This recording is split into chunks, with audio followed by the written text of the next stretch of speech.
Hi, so this is the second video in our graph theory series. And in this video, we'll be talking about a few properties of the degree of a vertex, a couple of theorems, and a selection of examples that will explain how we utilize these concepts in Olympiad problems. So we'll just begin with degree of a vertex. So what is degree of a vertex? Degree of a vertex, or D of V, is basically the number of edges of G that are incident to the vertex V. Incident to the vertex V. Now, every loop is going to be counted as two edges. Every loop is counted as two edges. So by that, what I mean is, if there is a graph like this, and let's say here is a loop here, right? So this is A, B, and C. So degree of vertex A is 2, degree of vertex B is 2, and degree of vertex C is 4, which is 2 from the normal edges and 2 from a loop, right? So that is the meaning. Now there is some terminology. So epsilon of G and del of G are basically, they denote the minimum and maximum degree of any vertex of the graph G. Minimum and maximum degree of any vertex in G. Vertex in G. The third thing that I want to talk about is a vertex is called an odd vertex. A vertex is an odd vertex if its degree is odd. If its degree is odd, and even if its degree is even. Even if D of V is even. And the last idea here is a graph is said to be K regular, is said to be K regular if the degree of each vertex in the graph is K. If the degree of any vertex is K. Okay. So with that in mind, let's look at the two theorems that I wanted to talk about here. Theorem 1 is that sum of V belongs to V belongs to V set of a graph, and D of V for any graph will always be equal to 2 times the number of edges. So basically this says that degree of V1 plus degree of V2 plus so on, degree of Vn in any graph is equal to 2 times E, where E is the modulus of the edge set, right? Now this is a very straightforward theorem to understand, because if you think about it, each edge will be counted twice, right? Will be counted twice when we measure degree. Twice in your D of V1 and D of V2 and so on, right? Because an edge is going to connect two vertices. So once it will be counted when you count degree of V1, that will encounter once this edge, and once again when you count V2. So this number basically is a double counting of the number of edges, right? So this is a very important and very useful theorem. You should keep that in mind. Theorem 2 is basically another application of the same thing. So it says in any graph, the number of vertices with odd degree will be even. is even. So what does this mean? So let's say V1, V2, and so on, Vn are the vertices. Some of them might be odd, right? Some of them might have odd degree.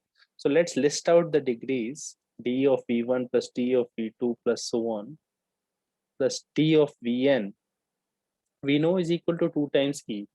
Now this is an even number, even number. Now out of which, let's say k of them, k are odd. So the remaining ones are even degree, right? Even degree vertices. So even degree vertices, when you do addition of even numbers, that is also even. So this part is even, this part is even. So this part must also be even, right? However, how can sum of odd numbers be even? If there are even number of such numbers, right? So these are all individually odd numbers. They will add up to something even only if the number of such vertices is even, right? So think about it yourself. You'll figure it out. It's not very difficult. You have even degree vertices, which is going to lead to an even number. You have RHS is an even number. So this must become even. And how can this be even if individually they are odd numbers? Only if the number of such numbers is even, right?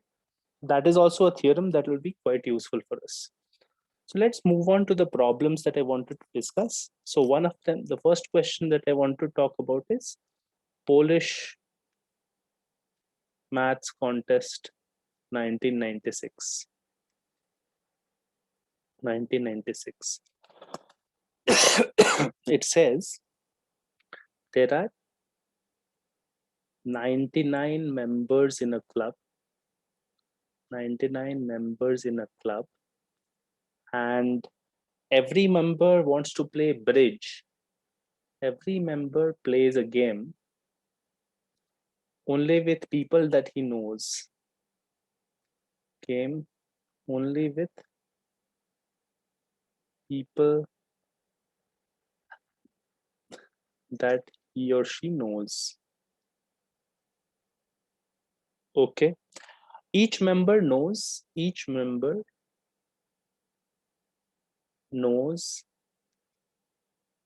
at least 67 other members. 67 other members. Now, you have to prove that there must be 4 people who can play a game together. Prove that there must be 4 people who can play a game together. A game together. So basically, it's a club with 99 members. Every member knows 67 or more other members, right? And you have to find out a set of 4 people who know each other, because only if they know each other can they play a game together, right?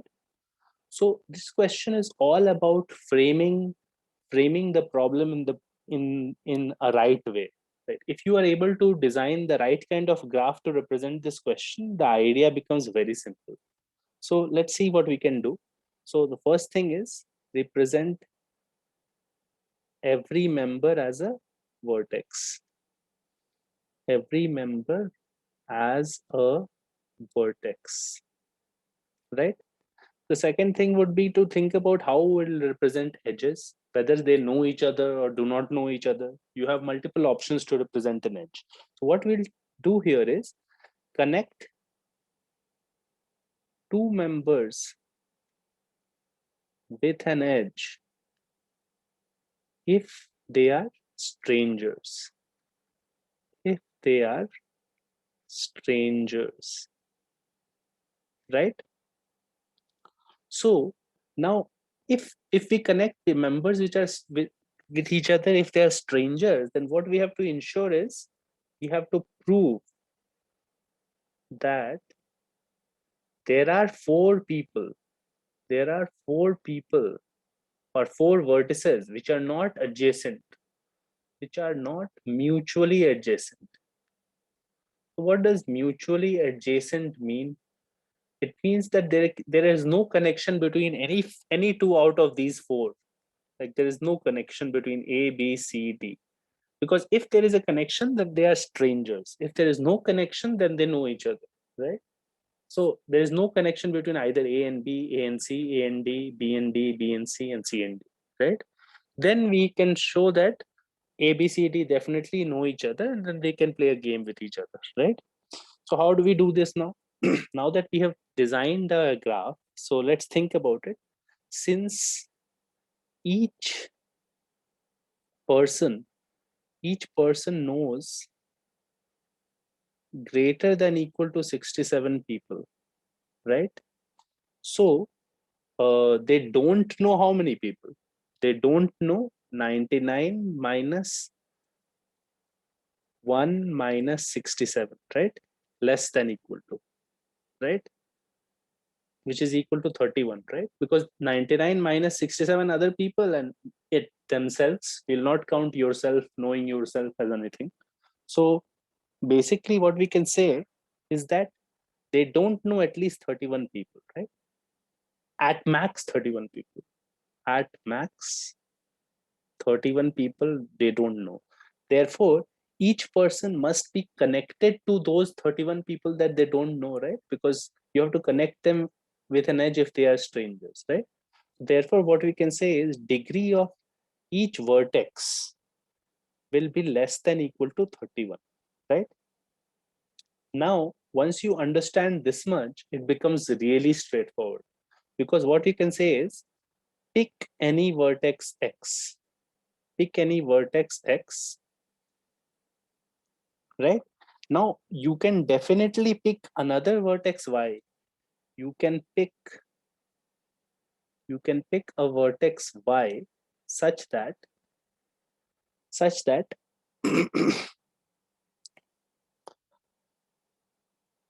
you have picked y from amongst the people that x does not know, right?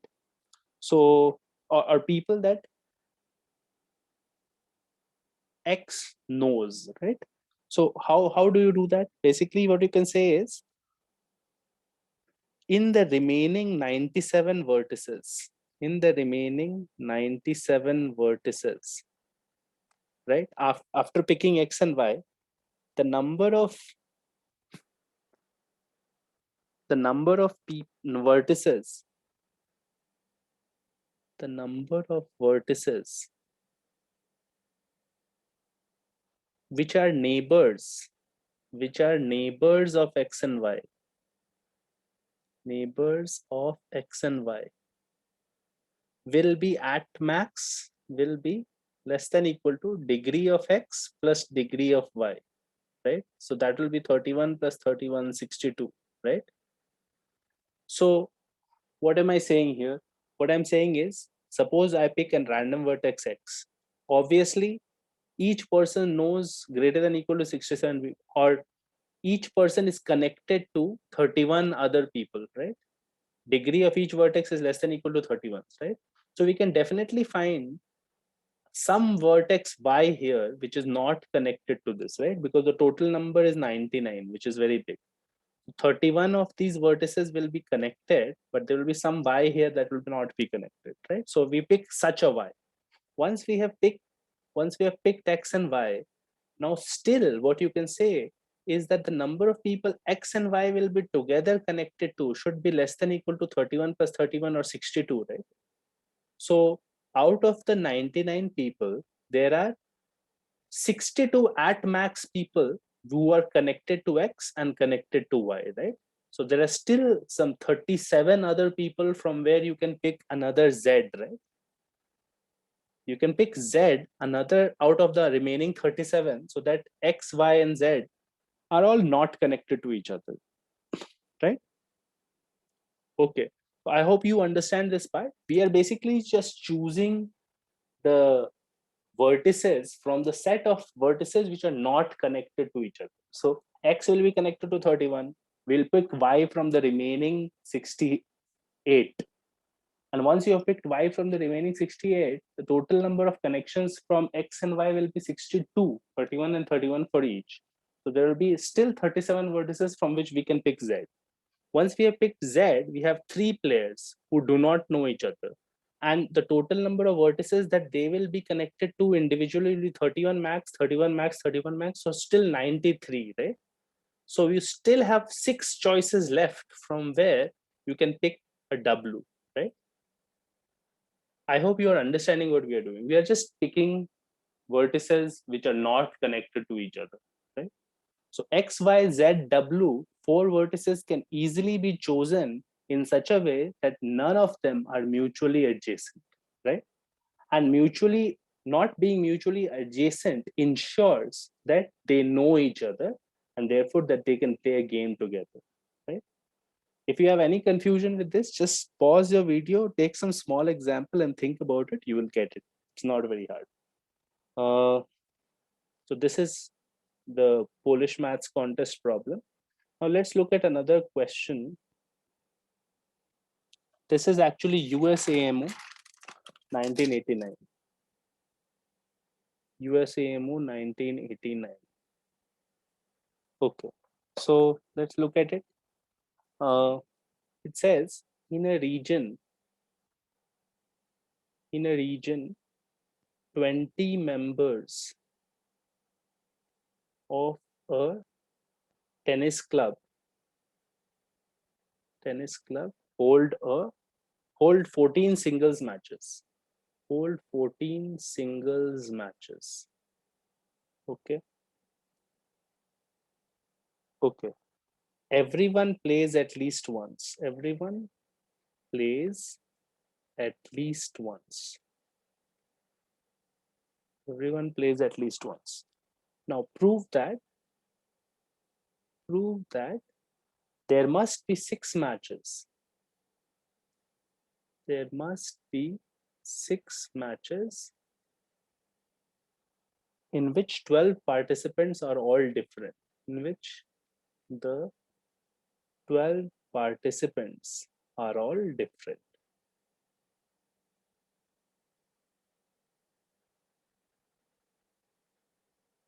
Now, this question is also very interesting because graph theory kills the problem very easily. Like any other way would probably involve some more thought and a little more effort. Graph theory just solves it very quickly. So let's try to appreciate how you can solve it using graph theory. So the first step is obviously to model it as a graph. So 20 members will be represented as say V1, V2 till V20, right? And we can join 2 participants with an who have played a match together with an edge. Who have played a match with an edge. With an edge. Okay. So now the question says that there are 14 singles matches. So therefore, there are 14 edges in this graph, right? And everyone plays at least once. So every vertex should have one edge at least. So therefore, what we can say is that degree of each vertex, let's call it di, and we have basically di is greater than equal to 1, right? Because everyone plays at least once. Now, by the theorem 1 that we had seen earlier, we have d1 plus d2 plus d20. This is the degree of the 20th vertex. This is the degree of the first vertex. Should be equal to 2 times total number of edges. So 2 times 14 in this case. So that is 28, right? So we have d1 plus d2 plus d20 is 28, right? Now, here is the trick which solves the question immediately. So what we can do is select any vertex,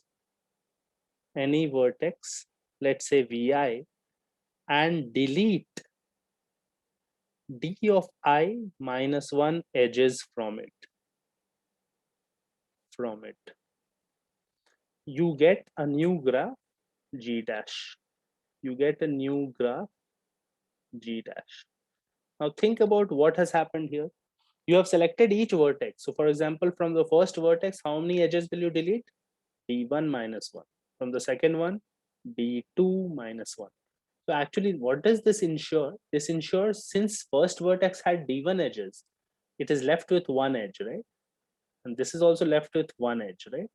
So basically, you are ensuring you're subtracting so many edges that you are ensuring that every vertex will be left with one edge, right? So now here what happens is number of deleted edges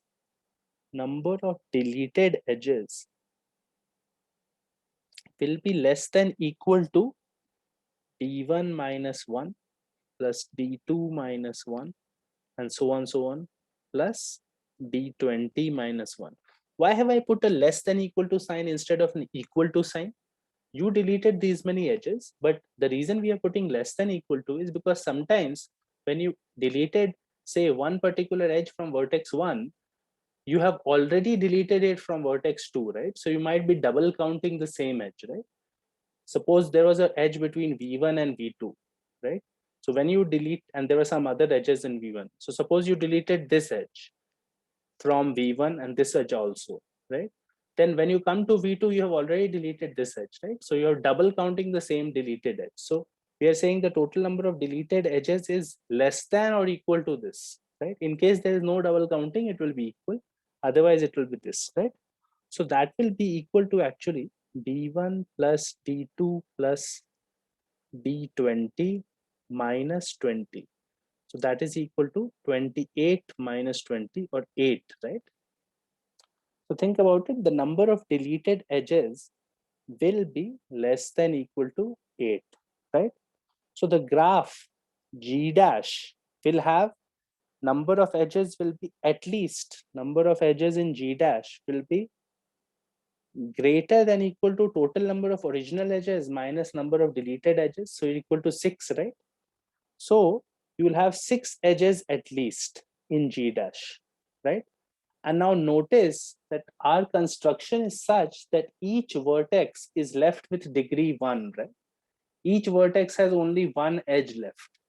So that means that the degree of each vertex is 1. So the number of vertices that are incident will be 6 into 2, 12, right? 12 vertices are incident to these 6 edges in G dash, right? Because each vertex is supposed to have only degree 1 in the final graph. So obviously then the number of vertices must be 12, right? Because you cannot have situation like this where you have 3 vertices and degree is 2. In this case, there are 2 edges and 3 vertices. However, this degree 2 is not allowed. So it has to be like this. So then there will be 2 edges and 4 vertices, right? So since only this is a possibility, we have 12 vertices which are incident to these 6 edges, right, in G dash. Now, what does this really mean? This means that there are 6 matches. Each edge represents a match and each of the vertices represent players. So there is a subgraph G dash of the original graph which has 6 edges representing 6 matches and 12 vertices where all the participants are different, right? 12 vertices, all the vertices are different here. So we have just solved the question. The setup of the question was quite easy. Setting up the graph and the edges is pretty straightforward. The only trick was this part. Select any vertex vi and delete di minus 1 edges. And you will get a subgraph which automatically proves that there must have been 6 matches in which 12 participants were all different, right? I hope you understood this. It's a very interesting application which quickly solves a US Olympiad question. Finally, before we end this class, we'll look at a IMO selected problem. So this is 26th IMO pre-selected question. So I think it's also called the IMO shortlist or pre-selected question. So let's look at it. The question says there are 24 pairs of contestants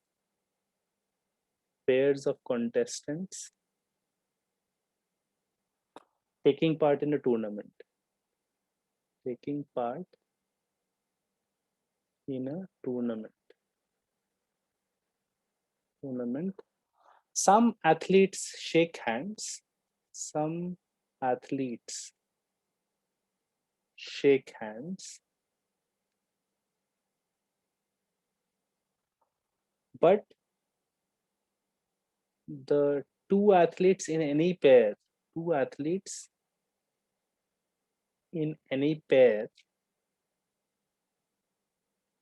not shake hands with each other. Don't shake hands with each other. Okay. Now after the game,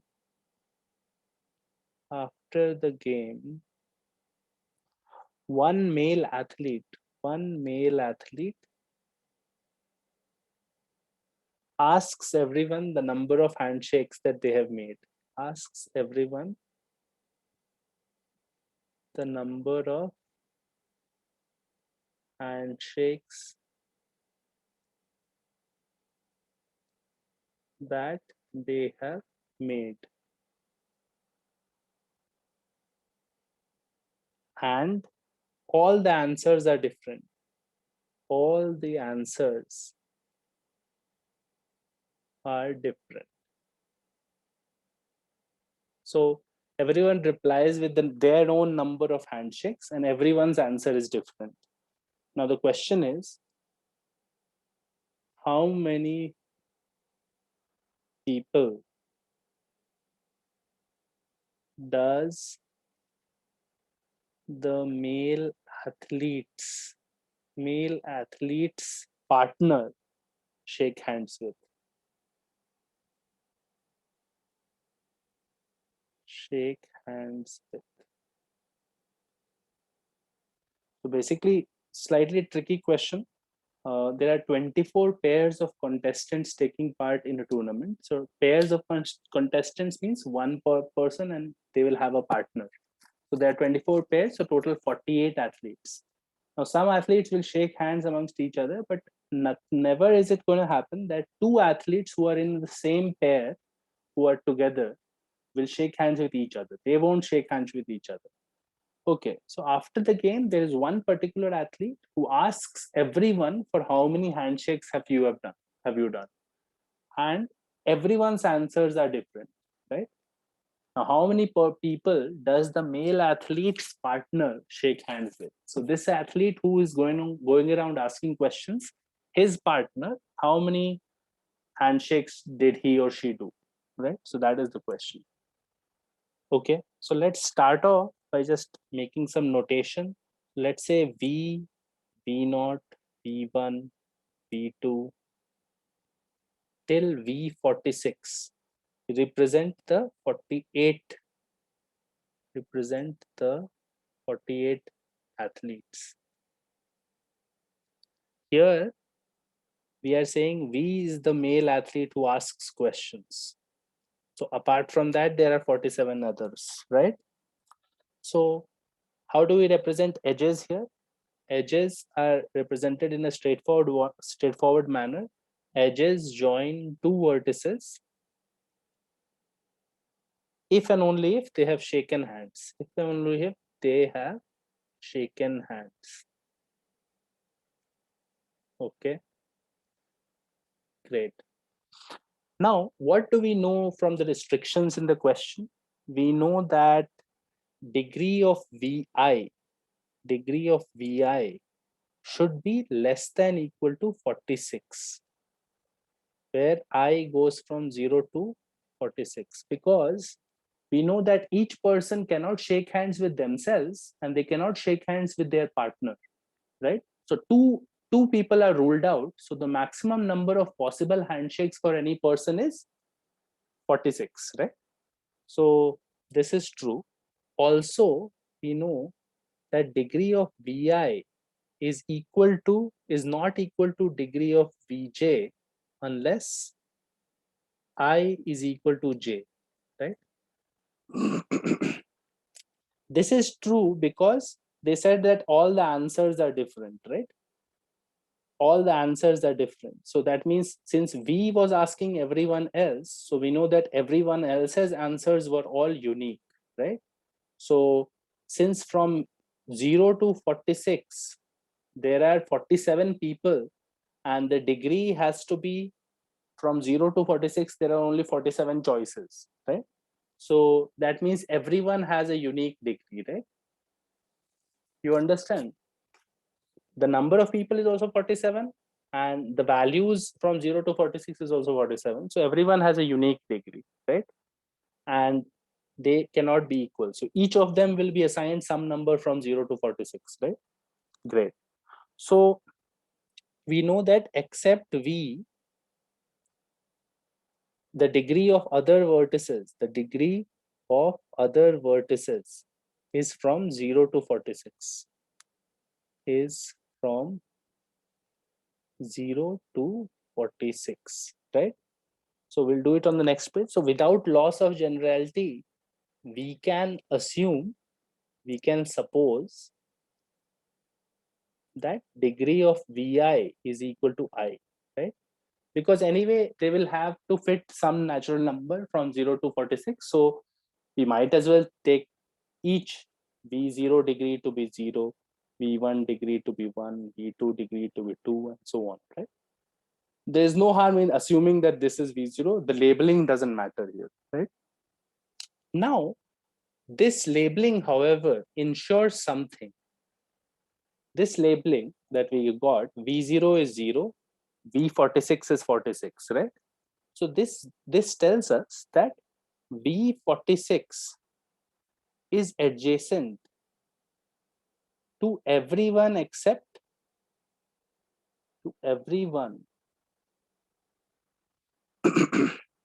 except V0, right?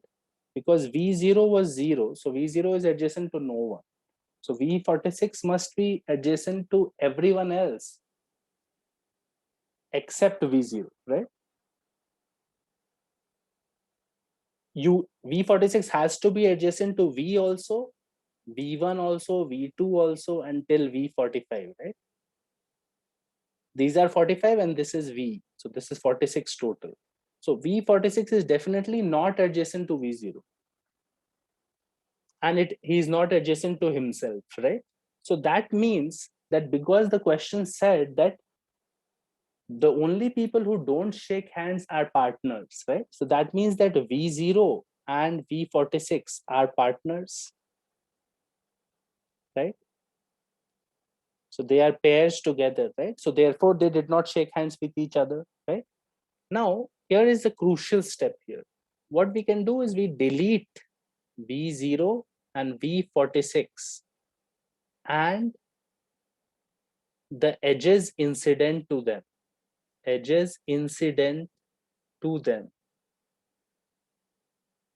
from the graph,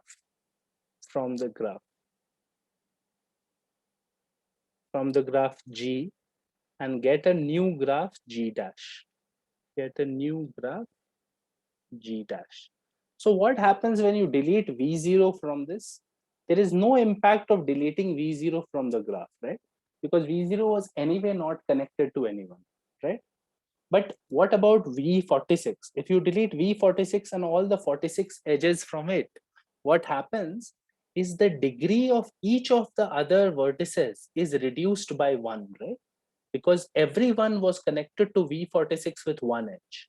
So what we should have, V1 is no longer 1, it becomes 0. This becomes 1.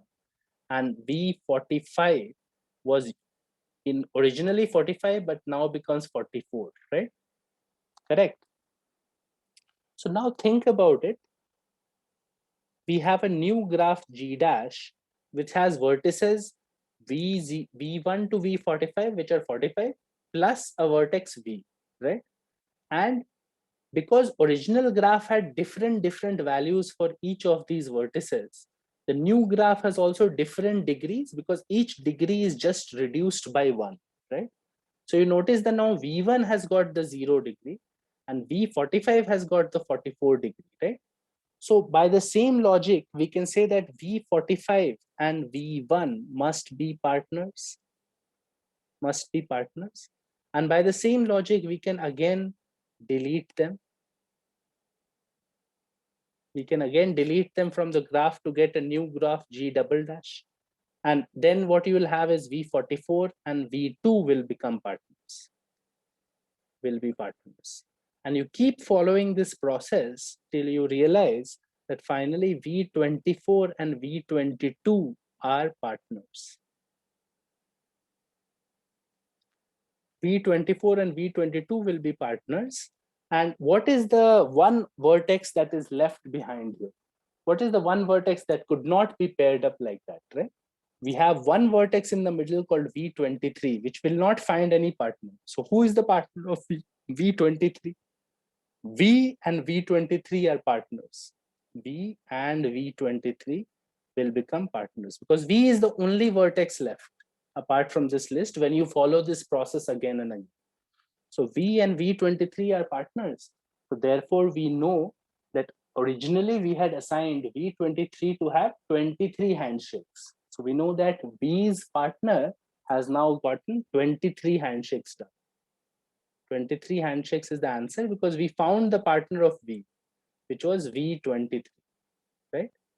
So take a moment, pause and think about how we did this. We set up the framework properly. Then we started thinking about what is the degree of each vertex and assigned unique degrees to each of the vertices because that was what the problem specified. After that, it's about thinking about which two can be called partners. And here V0 and V46 were partners. And if you removed them from the graph and created a smaller graph, what you would get is V1 and V45 would become partners. And similarly, going down that process a little while, you'll realize that you'll keep getting pairs till you come to V24 and V22. And finally, what will be left is V23.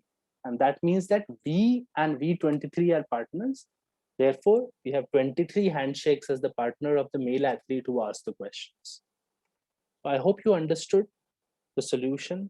You can look for other approaches to solve this problem as well, but the graph theory is clearly the most elegant approach and it will be the shortest.